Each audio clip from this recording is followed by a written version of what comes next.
లేకపోతే అనంతపురంలో ఈ మిగతా శాసనసభ్యులు మహిళలపైన దాడులు కావచ్చు. ఈరోజు జూనియర్ గారి యొక్క తల్లిపైనే లకారాలతో కూడా ఎట్లంటే అట్లా మాట్లాడుతూ ఉంటే ఆడియోలు కూడా బయటకు వచ్చేసిన ఈరోజు వారిపైన చర్యలు కూడా తీసుకోకుండా కేవలం లీకులు వారిపైన యాక్షన్ తీసుకున్నట్టుగా అంటే నేను కొట్టినట్టు నటిస్తాను ముఖ్యమంత్రి గారు, నువ్వు దెబ్బలు తిన్నట్టుగా ఏడ్చి నటించు అని చెప్పినట్టుగా ఉంది తప్ప మరొకటి కాని కూడా కాదు. చాలా అన్యాయం. ఈరోజు నేను చెప్తున్నాను, ఎవరు ఆమె జూనియర్ ఎన్టీఆర్ తల్లి అంటే ఎవరు?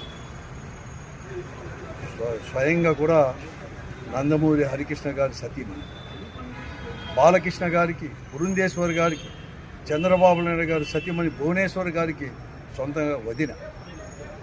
వారికే ఇంత అన్యాయం జరుగుతుంటే చూసి చూడనట్టు కూడా ఈ ప్రభుత్వం ఉండేది ఉంటే ఒక రకంగా రాజకీయంగా కదా, దీనికేం లేదా?